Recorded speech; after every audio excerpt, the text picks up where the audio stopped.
ये वचन बताता है कि एक आत्मिक रूप से जन्म लेना क्या है, एक आत्मिक रूप से परमेश्वर में चलना क्या है। अगर आप यूहन्ना की किताब पढ़ेंगे, जॉन गॉस्पेल सबसे बहुत अलग गॉस्पेल है और इसमें सबसे ज्यादा वो अपने बहुत बुद्धिमान है जॉन। अगर आप जॉन की बात करें, यूहन्ना की बात करें, तो वो इतना बुद्धिमान है कि उसने इसके अलावा आप देखेंगे प्रकाशित वाक्य और तीनों जॉन किसने सब यूहन्ना के लिखे हुए हैं। और सोचो प्रकाशित वाक्य पढ़ना, पढ़ाई करते हुए, ट्रेनिंग करते हुए उसको समझ पाना बहुत मुश्किल एक किताब है। यह अगर आप प्रकाशित वाक्य पढ़े, भेदों से भरी हुई किताब है प्रकाशित वाक्य, और आप समझिए कि वो यूहन्ना ने लिखी है। और यूहन्ना कितनी प्यारी प्यारी बातें करता है, प्रेम के बारे में बातें करता है। यूहन्ना ऐसी बातें करता है कि प्रभु हमारा दोस्त है, वो जीवन की रोटी है, वो जीवन का क्या हमारा रास्ता है, वो सत्य है, वो ही मार्ग है। हमें लगता है कि बहुत छोटी बातें हैं, छोटे छोटे शब्द है, सत्य मार्ग जीवन। सच्चाई कौन है? प्रभु यीशु मसीह है। और सच में वो इन सारी छोटी छोटी चीजें जिनमें गहराई और जिनमें भेद भरे हुए हैं, उनकी बात कौन करता है? यूहन्ना करता है। और यूहन्ना इसी को कहता है, वही ज्योति की बात करता है और वही अंधकार की बात करता है। ये सारी जितनी बातें कही गई हैं, यही बातें मती से, लूका से, मरकुस से अलग करती है किसको? यूहन्ना को। और यूहन्ना की गॉस्पेल को आप देखें, अगर उसके सुसमाचार को देखें, तो वो एक ऐसे सुसमाचार प्रचार और इस तरीके से बना कर देता है लोगों को, जहां पर वो सब लोगों के विषय में बात करता है। सिर्फ यहाँ पर ये नहीं है कि वो एक ग्रुप के, यहाँ सारे लोग के विषय में बात करता है। और यहाँ पर एक फरीसी है और उसका नाम है निकोदेमुस। वो एक ऐसा फरीसी है जो बहुत ज्यादा विद्वान है। और अगर आप कहें कि जूइश में, यहूदियों में अगर तीन ग्रुप ऐसे हैं, तीन समुदाय ऐसे जो सबसे ज्यादा बुद्धिमान है, जिसमें से कि पहला सदुकी है, फिर फरूसी है और एक और है, वो इंग्लिश में नाम जो मुझे भी नहीं पता, हेरेसीज है, इशियंस नाम है उनका। ये भी एक ग्रुप है। तो ये तीन ग्रुप है, सदुसीज, फरूसीज, इशियंस, ये तीन ग्रुप है। और ये ऐसे ग्रुप है जिसमें जो फरीसीज है वो परंपराओं से भरा हुआ क्या है? परंपराएं उनके लिए सबसे ऊंची है। जहां मूसा का कानून है उसके बाद कुछ नहीं है। जहां मूसा का कानून शुरू होता है और जहां खत्म होता है उससे पहले कुछ नहीं, उसके बाद कुछ नहीं। उनके लिए मूसा की बातें ही सब कुछ है। और वो इस बात को ध्यान में रखते हुए कहते हैं कि मूसा ने जो कहा है और उसके अलावा कुछ नहीं। लेकिन यहाँ देखने की बात है, जब मूसा को वो इतना प्रिय जानते हैं, उसके जो परमेश्वर ने सारे वायदे उसको दिए हैं, किसको दिए हैं? मूसा को दिए हैं। और ये मूसा ने यहूदियों को दिए, और यहूदी इसके बाद दूसरी बात कोई सोच नहीं सकते, दूसरी बात कर नहीं सकते, क्योंकि वो किसको मानने वाले? यहोवा की दी हुए सारे कायदे कानूनों को मानने वाले।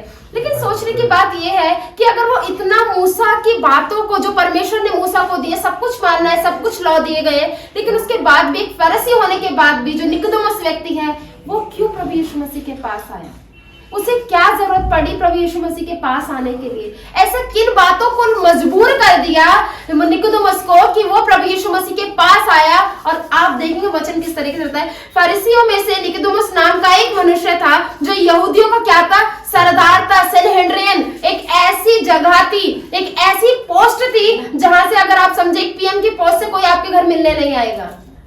हालेलुया, कोई नहीं आएगा। वो एक लॉ का बनाने वाला, लॉ को जो फॉलो करते हैं और सारे कायदे कानूनों को देखने वाला एक सेनहेड्रियन पोस्ट है, उस पोस्ट का वो सरदार था।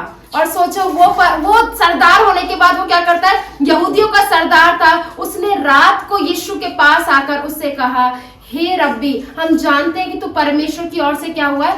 गुरु होकर आया है। हालेलुया। और सोचने की बात यह है, दिन कम पड़ गया था जो निकोदेमुस को रात को जाना पड़ा।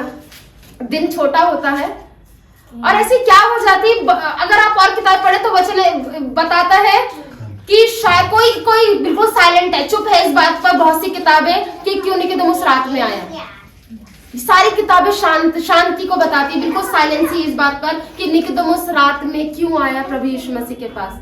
लेकिन जहां तक मैंने पढ़ा और मैंने समझा, मुझे ऐसा लगता है शायद उसको डर होगा कोई मुझे उस गुरु के पास जाता ना देख ले कि ये तो सरदार है। किसका सरदार है? फरीसीस का, एक बड़े समुदाय का, जो रिलीजियस लोग हैं उनका एक गुरु है, वक्ता है। वो कैसे उस मनुष्य के पास जा सकता है जिस मसाया का हम वेट कर रहे हैं, वो अभी तक आया नहीं, तो इस तुच्छ मनुष्य के पास ही क्यों जा रहा है? इस बात का हल्ला गुल्ला ना हो जाए, इसीलिए वो शायद रात में गया होगा। और मेरा वचन पढ़ना और जहां तक मुझे चीजें समझ आई, मुझे लगता है कि वो रात में इसीलिए गया कि कोई मुझे देख ना पाए, कोई मुझ पर नजर ना रख पाए। शायद सब लोग सो गए होंगे, मैं शांति में जाकर अपनी बातें कर प्रभु यीशु मसीह के पास से लौट आऊंगा। और हम ऐसे ही करते हैं। प्रभु यीशु मसीह को जानने के बाद बहुत सारी चीजों का डर रहता है, जात का, पात का, ऊंच का, नीच का, और हमसे डरते घबराते। इसलिए प्रभु ने कहा कि तू लोगों के सामने मेरा इनकार करेगा, मैं दुनिया के सामने तेरा इनकार कर दूंगा। हालेलुया। आज मसीह भी ऐसे ही है, जैसे निकोदेमुस से डरता हुआ रात के पहर में किसके पास गया? प्रभु यीशु मसीह के पास। वैसे ही आज प्रभु में, मसीह में आने के बाद भी लोग क्या करते हैं? मसीह बताना नहीं चाहते कि मैंने प्रभु को जाना है, क्योंकि उन्हें किसका डर है? लोगों का। उन्हें डर है कहीं मेरे सर्टिफिकेट सारे फेल ना हो जाए, कहीं मैं जनरल कैटेगरी में ना आ जाऊं, कहीं मेरा दोस्त बुरा ना मान जाए, तूने क्या कौन से बाप को अपना लिया। हालेलुया। शायद उस सरदार को भी इसी चीज का डर होगा कि मेरी हंसी ना हो जाए, मैं क्या हूं। वो अगर अब के प्रेजेंट कॉन्टेक्स्ट में कहा जाए, मैं पंडित हूँ, एक बड़ा रिलीजियस किताबों का विद्वान, एक बड़ा स्कॉलर हूँ, और मैं किसके पास जा रहा हूँ? प्रभु यीशु मसीह के पास। और वो जानता था फरीसीस के बीच में सबसे ज्यादा विरोध किसको लेकर है? प्रभु यीशु मसीह को लेकर। इस विरोध के बाद भी निकोदेमुस ने हियाव बांधा और किसके पास गया? प्रभु यीशु मसीह के पास गया। कौन से पहर में? रात के पहर में गया। और वो कहता है, गया ही नहीं, निकोदेमुस किन बातों के साथ गया? मैं ये जानता हूँ कि तू परमेश्वर की ओर से रब्बी होकर आया है। हालेलुया। ये एक बड़ी बात, ये बड़ा कन्फेशन था जो किसने किया? निकोदेमुस ने किया। मेरा प्रचार इस पर नहीं, मेरा प्रचार 3rd वर्ष पर है, लेकिन थोड़ा चीजों को समझते ताकि हम अच्छे से और समझने पाए। क्या किया कि मैं जानता हूँ कि तू क्या होकर आया है। तू यीशु के पास आकर उसे कहा, हे रब्बी हम जानते हैं। मतलब वो अकेला नहीं जानता। कहते ना क्लास में बहुत सारे बच्चे, लेकिन मॉनिटर कौन है? एक। रिप्रेजेंटेटिव कौन है? एक। मतलब वो बहुत सारे लोग होंगे, लेकिन उनमें से कौन हियाव करके आगे गया? सिर्फ एक। कौन था वो? निकोदेमुस। उसने ये नहीं कहा मैं जानता हूँ, उसने कहा कि हम जानते हैं कि तू परमेश्वर की ओर से क्या होकर आया है? गुरु होकर आया है। हालेलुया। मतलब वह बहुत सारे यहूदी थे जो प्रभु यीशु मसीह के चमत्कारों से प्रभावित थे। बहुत सारे चमत्कारों को देखकर उन्होंने क्या किया? प्रभु पर ईमान लाया। लेकिन डर, भय, मैं, फंसना, डरना, मैं, इन सब चीजों ने प्रभु के आगे आने नहीं दिया। और इन सब चीजों ने क्या किया? सिर्फ एक को ही याद दिया, और वो था निकोदेमुस, जो आधी रात के पहर में प्रभु यीशु मसीह के पास आया और कहा कि हम जानते हैं परमेश्वर, हम जानते हैं कि तू परमेश्वर की ओर से गुरु होकर आया है, क्योंकि कोई इन चिन्हों को जो तू दिखाता है, यदि परमेश्वर उसके साथ ना हो तो नहीं दिखा सकता। आमीन। ये सबसे बड़ी बात थी जो निकोदेमुस ने कही। एक विश्वासी ने, एक विरोध करने वाले ने, एक लॉ और कानून से आगे ना बढ़ने वाले व्यक्ति ने कही कि मैं जानता हूं तू परमेश्वर की ओर से क्या होकर आया है? गुरु होकर आया है। क्या हम अपने जीवन में उस निकोदेमुस को अगर हम ध्यान से देखें, सोचे समझे, उसने बहुत बड़ी बात की, उसने बहुत बड़ा एक्ट किया अपने जीवन में, कि उसने कितने साल मसीह के बिना बिताए, मसीह को देखते हुए विरोध किया, लेकिन यहाँ पर कहता है मैं जानता हूँ तू परमेश्वर की ओर से आया है। और आज निकोदेमुस के जीवन से अगर हम देखें कि सच में उसने एक बड़ी बात को एक्सेप्ट किया कि तू परमेश्वर की ओर से पुत्र होकर क्या है? ठहरा। आज इसी चीज का तो हम प्रचार करते हैं। हम इसी चीज का तो प्रचार करते हैं कि प्रभु यीशु मसीह किसकी ओर से आया है? परमेश्वर की ओर से। आप हमेशा देखेंगे इस चीज को, काट देना राजेश वीडियो में, कभी भी कोई मुसलमान को आप देखिए वो मैरी क्रिसमस नहीं बोलता, आपको बोल ही नहीं सकता मैरी क्रिसमस। क्यों? क्योंकि उनका भरोसा है कि कोई पर अल्लाह की ओर से बेटा आया ही नहीं। यही तो उनको और हमको अलग करती है बात। उनका मानना क्या है? वो मैरी क्रिसमस नहीं बोलेंगे। अगर मुसलमान मैरी क्रिसमस बोलेगा तो वो क्या एक्सेप्ट करता है कि हाँ, जो मरियम की कोख से प्रभु यीशु मसीह आए हैं। जो मुसलमान इस बात को इनकार करता है, बिल्कुल बिल्कुल कंडम करता है, बिल्कुल ना करता है कि ऐसी बात नहीं है, तभी वो मैरी क्रिसमस नहीं बोलते। हम मैरी क्रिसमस क्यों बोलते हैं? क्योंकि हमें ये विश्वास है कि परमेश्वर ने अपने इकलौते पुत्र के लिए किसको चुना? मरियम को चुना, और उसके गर्भ से क्या दिया हमको? संसार का उद्धार करता। हालेलुया। और इसी बात को किसने ग्रांट किया? निकोदेमुस ने। हालेलुया। सोचे एक मुसलमान को प्रचार करो और विश्वास में आ जाए, बड़ी बात है। किसी पंडित को प्रचार करो, विश्वास में आ जाए, बड़ी बात है। और यही बड़ी बात निकोदेमुस के लिए यहाँ थी कि वो एक विरोध करने वाला जन ने क्या किया कि मैं जानता हूँ कि परमेश्वर की ओर से आकर ठहरा है। हालेलुया। और इसी चीज का प्रचार आज कौन करते हैं? हम करते हैं। इस चीज की ट्रेनिंग क्या करते हैं? हम करते हैं कि हम इस समाचार को बांटे कि हाँ, परमेश्वर की ओर से कौन आकर ठहरा है? प्रभु यीशु मसीह। हालेलुया। और आगे बताते हुए कहता है क्योंकि कोई इन चिन्हों को जो तू दिखाता है, क्योंकि यूहन्ना की किताब में सबसे ज्यादा चिन्हों की मांग की गई है। सबसे ज्यादा चिन्ह प्रभु ने किसको दिखाए हैं? लोगों को दिखाए हैं। बहुत ज्यादा मिराकल किए हैं। अगर आप इनको पढ़ें, अगर आप दूसरा चैप्टर देखें, काना के विवाह में क्या हुआ, सारे बड़ा इतना बड़ा मिराकल हुआ। अगर किसी बड़े शादी में जाए, खाना कम पड़ जाए और आपके भगोने खाली है और लाइन लंबी है खाने वालों की, कहां से पैदा करेंगे? इस बेइज्जती से पूरी जिंदगी भर ये बेइज्जती झेलनी है। उस समय परमेश्वर ने बड़ा चमत्कार किया, हालेलुया। और इन सारे चमत्कारों, सारे यहूदी फरीसी जितने थे, सारे लोग आए इकट्ठे होकर प्रभु के इस चमत्कार पर विचार विमर्श किया। क्योंकि आप शादी में आए लोग को जात पात नहीं कर सकते, वहां मिक्स लोग आते हैं, सब तरीके के लोग आते हैं, और ये सारी चीजें लोगों ने देखी थी। इसलिए कहते हैं कि परमेश्वर जो तूने चमत्कार किए हैं रब्बी, उनको हम जानते हैं कि तू परमेश्वर की ओर से आकर ठहरा है। और आगे इस बात को करते हुए कहता है, उसने रात की पहर में जाकर प्रभु यीशु मसीह के पास इन सारी बातों को कहा और एक्सेप्टेंस किया। यदि परमेश्वर उनके साथ ना होता, यदि प्रभु तेरे साथ नहीं होता, तो कोई भी इनको नहीं दिखा सकता। मतलब उसने ये बड़ा नहीं किया प्रभु तू बड़ा है, उसने कहा परमेश्वर बड़ा है कि उसने तुझे चुना। Hallelujah, hallelujah. इसमें हमारी योग्यता नहीं कि हम प्रचार कर पाते हैं, हम नहीं है कि हम सब कर पाते हैं। प्रभु ने आपको चुना है, प्रभु ने सामर्थ्य दिया है, और यही कहता है यदि परमेश्वर उसके साथ ना हो तो कोई नहीं दिखा सकता। और आज यदि परमेश्वर हमारे साथ ना होता, यदि प्रभु हमारे साथ ना होता, तो हम इतनी इतनी परेशानियों को आते देख क्या हो जाते, दुखी हो जाते, हिल जाते, घबरा जाते। और ये बड़ी बात है कि उसने कहा यदि परमेश्वर किसी के साथ ना हो तो बड़े आश्चर्यजनक काम है तुम्हारे जीवन में नहीं हो पाते। अभी मैं स्कूल में थी और जब रूपा दीदी यहाँ पर आई, उन्होंने सारा माहौल देखा और मैंने सबको दिखाया, बताया, और वो बहुत खुश हुई। और पूरे स्कूल में ये बात बहुत हवा की तरह फैल गई कि बुलबुल क्रिश्चियन है। और हम चर्च गए थे और रूपा दी से बहुत से सवाल जवाब भी किए। मैं गई तब मुझे पता चला, और फिर पूछा विश्वासी है, तो वहाँ पर एक मैम आई मेरे पास और वो मैम कहती हैं कि आप क्रिश्चियन हो। मैंने कहा हाँ। कह रहे आपके घर में आप क्या करते हो? मैंने बताया कि हम पास्टर है, हमारा खुद का चर्च है। फिर उन्होंने पूछा स्नेहा मैम के घर हमने मीटिंग की है और ऐसे ऐसे। कह रहे अच्छा। तो उन्होंने अपनी भाषा में कहते, अपनी समझ से कहते कहा कि ठीक है प्रार्थना के बाद हमें प्रसाद देना पड़ता है। मैंने कहा नहीं, आप चाय नाश्ता कुछ भी कर सकते हो, है तो, नहीं तो कोई दिक्कत नहीं। कह रहे ठीक है। तो उन्होंने बात करते करते कहा मैं आपसे एक बात शेयर करूँ। मैंने कहा आपको मैं प्रार्थना का विषय दे रही हूँ, क्या आप उस चीज के लिए प्रार्थना करोगे? मैंने कहा हाँ बिल्कुल, क्यों नहीं। उनके अंदर ये बात कहाँ से आई?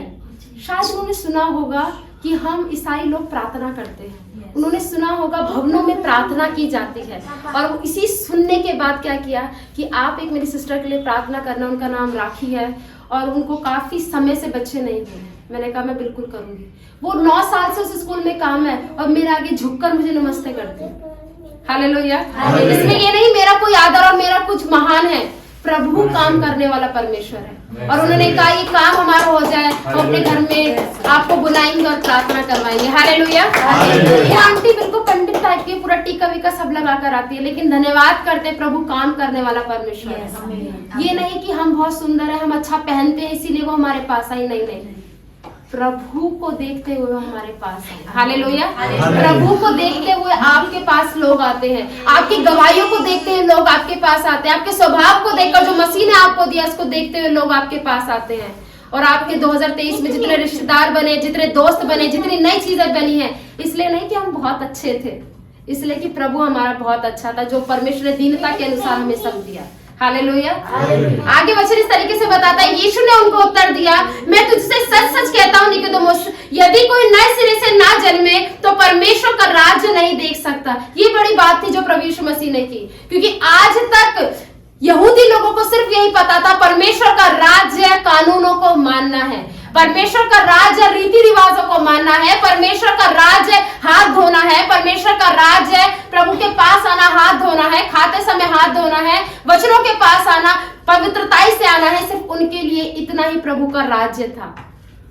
लेकिन प्रभु ने आकर, प्रभु यीशु मसीह ने इस दुनिया में आकर उस राज्य का मतलब बदल दिया।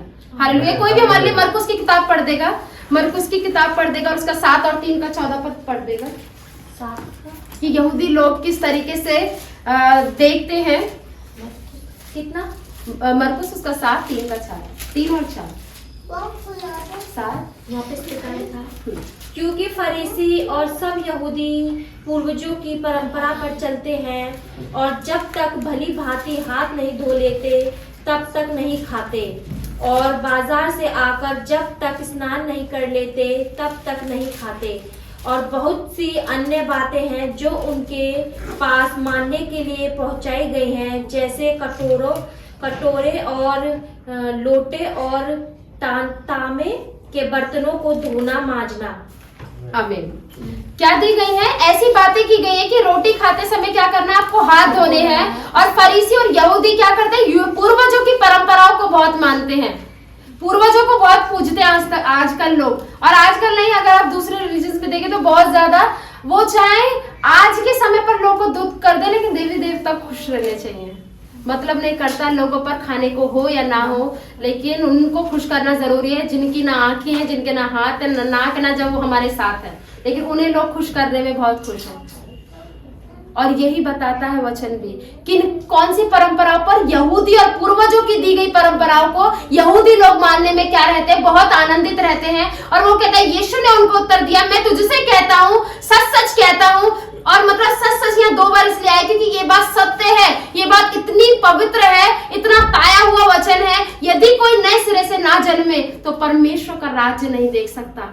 बताना चाहता है कि जिस राज्य की बात तुम करते हो ना यहूदी फरूसी, वो सारा गलत है, वो राज्य नहीं है। जिसकी प्रचार तुम लोगों को करते हो, अपना चोला बागा पहने जो प्रचार तुम करते हो ना, वो सरासर क्या है, गलत है। क्योंकि परमेश्वर का राज्य कुछ अलग है। परमेश्वर का राज्य सिर्फ हाथ धोना नहीं, परमेश्वर का राज्य पूर्वजों को खुश करना नहीं, पूर्वजों की परंपरा को मानना नहीं, परंतु परमेश्वर का राज्य कुछ बड़ा है तुम्हारी सोच से। हालेलुया। शायद परमेश्वर ने बीता साल तुम्हारे लिए कैसा रखा हो, छोटा रखा हो, बहुत ज्यादा सकरा रखा हो, लेकिन प्रभु कह रहा है आने वाला साल में तुम्हें सच सच बताना चाहता हूँ, मैंने आशीषों का साल रखा है, बरकतों का साल रखा है। इसलिए वो कहता है कि तुम्हें क्या करना है, नए सिरे से जन्म लेना जरूरी है। अब नए सिरे से कैसे जन्म लेना जरूरी है? क्या एक बार बच्चा पैदा होने के बाद, जिसकी सोचो विद्वान व्यक्ति है फरूसी, और वो आगे बात करता है कि नया जन्म कैसे लिया जाए, फिर से माँ के गर्भ में जाकर वापस आया जाए, क्या उसने कायदा कानून नहीं पढ़ा होगा? वो सेनेड्रियन का क्या है, सरदार है। हालेलुया। उसने बहुत सारे किताबों को पढ़ा है, लेकिन वो कहता है कि फिर से माँ के गर्भ में जाना जरूरी है और दूसरी बार जन्म ले। वो कहता है नहीं। इट मीन्स तुम बहुत ज्यादा ही बुद्धू हो। मैं तो थोड़ा समझ रहा था, प्रभु यीशु मसीह सोच रहे होंगे मैं समझ रहा था तुम थोड़े बुद्धू हो, लेकिन तुम ज्यादा बुद्धू हो। क्योंकि वो किसके, उसे पता है कि वो परमेश्वर की ओर से, वो कितना सिली क्वेश्चन उससे करता है कि तू किसकी ओर से है, कि फिर से मुझे माँ के गर्भ में जाना पड़ेगा और फिर से 9 महीने बिताकर वापस आना पड़ेगा। प्रभु कहता है कि नहीं, तुझे ऐसा नहीं करना, तूने अभी बहुत सारी चीजों को नहीं समझा। और इसी को बताते हुए कहता है कि नए जन्म क्या, विश्वास, नए जन्म होना किस बात को कहते हैं? जब आप न्यू ईयर को सेलिब्रेट कर रहे हैं, जब मैंने इस सरमन को शुरू करा तो मैंने आपसे यही कहा कि स्पिरिचुअल बॉन्ड, आत्मिक जीवन को फिर से जीना किसे कहते हैं? तो अगर आप न्यू ईयर को देखें, न्यू को देखें, तो न्यू को कहता है, अगर आप न्यू को देखें, न्यू ईयर की फर्स्ट स्पेलिंग को देखें न्यू ईयर की, तो यहाँ पर मैंने कुछ लिखा है, नेवर अलाउ सैतान टू डिस्टर्ब यू। पर कभी भी, एन से अगर देखें तो कभी भी शैतान को क्या ना करे, इनवाइट ना करे, शैतान को ना करे, वेलकम ना करे। किस लिए? आपके जीवनों में काम करें। हालेलुया। तो आप हमेशा याद रखें, आप अगर लिखना चाहते तो लिख सकते हैं, ये जो एन है, न्यू ईयर का एन है, शैतान को बिल्कुल अलाउ ना करें कि वो आपके जीवन में क्या करे, काम कर सके। हालेलुया। ये नयापन आपको क्या देगा, नया जीवन देगा, नई ताजगी देगा, आत्मा में क्या करेगा, आपको मजबूत करेगा। और इसी नएपन की प्रभु यीशु मसीह बात करते हैं कि तुझे नया जन्म नहीं लेना, तुझे फिर से क्या करना है, आत्मिक रूप से जन्म लेना है। तो जन्म तो ले चुका है एक बार, क्योंकि इस दुनिया में आने के बाद जो दूसरा जन्म लिया वो किसने लिया है? सिर्फ प्रभु यीशु मसीह ने। यहाँ रिजरेक्शन की बात नहीं हो रही, यहाँ आत्मिक रिजरेक्शन की बात हो रही है, आत्मिक फिर से पैदा होने की बात हो रही है। और इसी के लिए प्रभु यीशु मसीह कहते हैं कि तू अपने जीवन में किसको मत अलाउ करना, किसको वेलकम मत करना, शैतान को वेलकम मत करना। और आज प्रभु भी हमसे यही कहता है, ये नया साल जो प्रभु ने दिया है, शैतान हमें सच में फाड़ खाने के लिए बैठा है, हमें प्रार्थना में बेचैन करने के लिए बैठा है। हमारे दिमाग में 100 क्वेश्चन तभी आएंगे जब प्रार्थना का समय पास आएगा, हमें तभी 100 काम दिखेंगे जब हम प्रार्थना के लिए बैठने जा रहे होंगे, हमें सारी समस्याएं इधर उधर की तभी आएंगी जब हम प्रार्थना के लिए बैठ रहे हैं। और उन चीजों हो इन सारी चीजों से हम प्रभु के समय देना क्या कर देते हैं, डिले, देर, अभी रोटी, अभी पानी, अभी मार्केट, अभी बच्चे, अभी ये, अभी प्रेस, अभी वो, अभी, और हम क्या कर देते हैं, शैतान को वेलकम किया और हमने क्या किया, प्रार्थना नहीं की। जो समय देने का था वो क्या किया, बर्बाद कर दिया। इसीलिए जब आप ये नया साल सच में न्यू ईयर को बना रहे हैं तो इस एंड को याद रखिए कि अपने जीवन में शैतान को क्या ना करें, वेलकम ना करें, इनवाइट ना करें, जन्म दे प्रभु को अपने जीवन में नएपन से। प्रभु आपके लिए न्यू ईयर तभी हैप्पी न्यू ईयर बना सकता है जब आप अपने जीवन को सच में हैप्पी रखना चाहते हैं। हालेलुया। आपका जरूरी है कि मैं चाहती हूं मेरा नया साल नया हो, उसके लिए मैं कितनी मेहनत कर रही हूं या कर रहा हूं। आपकी प्रार्थना तब तक नहीं सुनी जाएगी जब तक आप प्रार्थना नहीं करेंगे। आपके लिए जब तक कुछ नहीं होगा जब तक आप खुद अपने लिए कुछ नहीं करेंगे।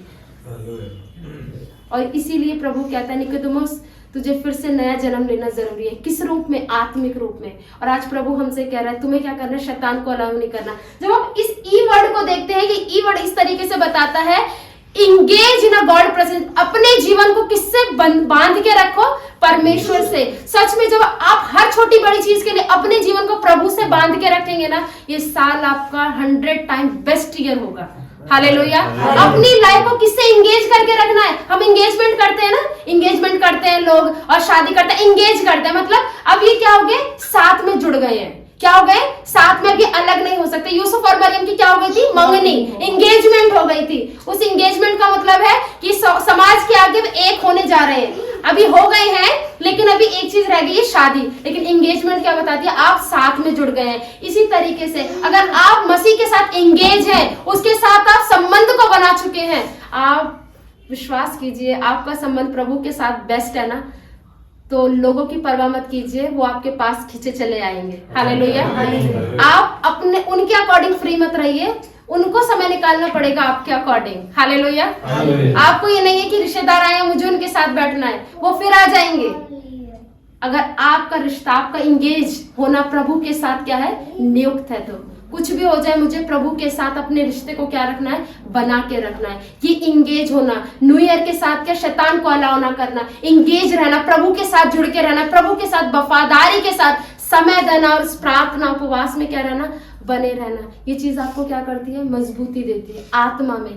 इसी को कहते हैं कि आप नए सिरे से जन्मे हो।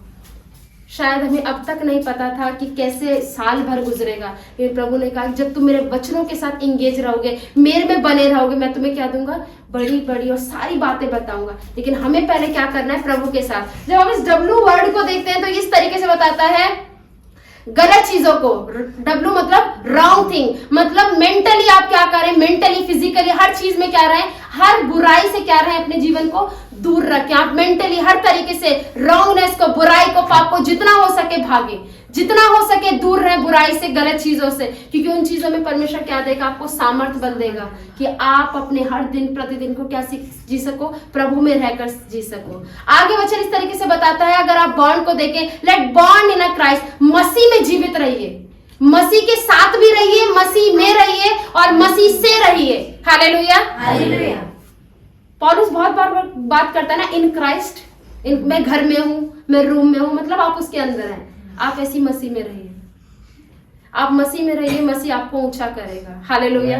नए साल में कोशिश कीजिए आप मसीह के अंदर इतना घुस जाइए कि आप मसीह के क्या हो जाए, कि आपके अंदर से क्या निकले, वचनों का क्या निकले। जैसे वचन बताइए कि वचन में कि आप अपने मेरे वचनों को अपने हृदय की पट्टिकाओं पर लिख ले। वो लिखने का मतलब क्या है कि वचन में आप क्या रहिए, मुझ में क्या रहिए, बने रहिए, क्योंकि हमारा मसीह में बनना ही हमें क्या देता है, शांति देता है। आप कितना ही आनंद ढूंढ लो बाहर, जब दुख परेशानी आएंगे तो एक ही जगह याद आएगा, एक ही जगह याद आएगी आपको, अपना प्रेयर टाइम, प्रेयर की वो जगह जहां आप करते हो, वही दुपट्टा, वही सब कुछ याद आएगा। हालेलुया। आपको कुछ याद नहीं आएगा, आप कितना ही साबित खुशियां ढूंढ लीजिए, लेकिन आपको सिर्फ एक ही चीज आनंद दे सकती है, आपका प्रेयर टाइम।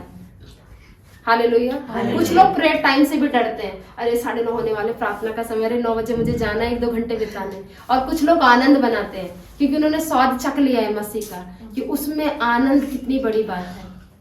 हालेलुया। और इसी आनंद के लिए वो कहता है प्रभु यीशु मसीह निकोदेमुस, तुझे बहुत सी चीजों को सीखने की जरूरत है। और इस तरीके से बताता है, अगर आप बी वर्ड को देखें, बी वर्ड जैसे अभी बताया गया, और ओ वर्ड को देखें, organise, organise, organise your life with the word of God. अपने जीवन को व्यवस्थित कीजिए।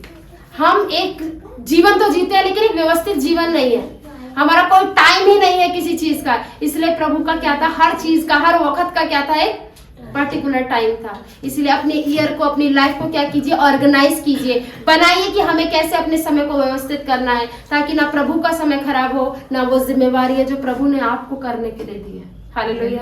हमें कभी कभार लगता है कि मैं प्रार्थना में हूँ, काम तो छूटे तो छूटे, नहीं नहीं नहीं, ऐसा नहीं चलेगा।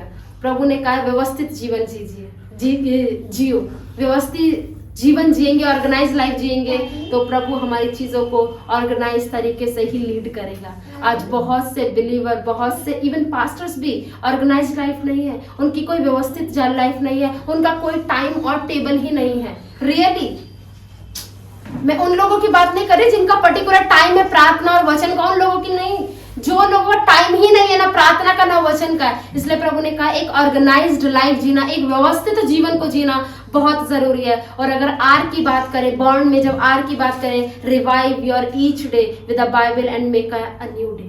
मतलब आप अपने जीवन को क्या करें, प्रभु में रिवाइव करें, प्रभु में क्या करें, नया करें। नयापन बहुत जरूरी है। आप विश्वास कीजिए, नयापन, नया साल आपके अंदर से निकल कर आता है। Hallelujah, hallelujah. Happy new year तभी हैप्पी न्यू ईयर है जब मैं हैप्पी हूँ। अगर मैं उदास हूँ तो सारे ईयर क्या है, सैड ईयर है। इसलिए निकोदेमुस से वो कहता है कि निकोदेमुस, तुझे नए सिरे से जन्म लेना बहुत जरूरी है। और आज आपको और हमको नया जन्म लेना बहुत जरूरी है। उन सारी बुराइयों को शायद जो हमने 2023 में की, उन सारी ईर्ष्या को जो शायद हमने 2023 में की, उन सारे बैर और भाव को, उन सारी बुराई को जो लोगों ने हमारे विरोध में किए, उन सब को साल में जब हम छोड़ आए, तो इस सच में नए साल में हम नए सिरे से जन्मे, ताकि हम एक विश्वासी मजबूती जीवन कायम कर सके। हालेलुया।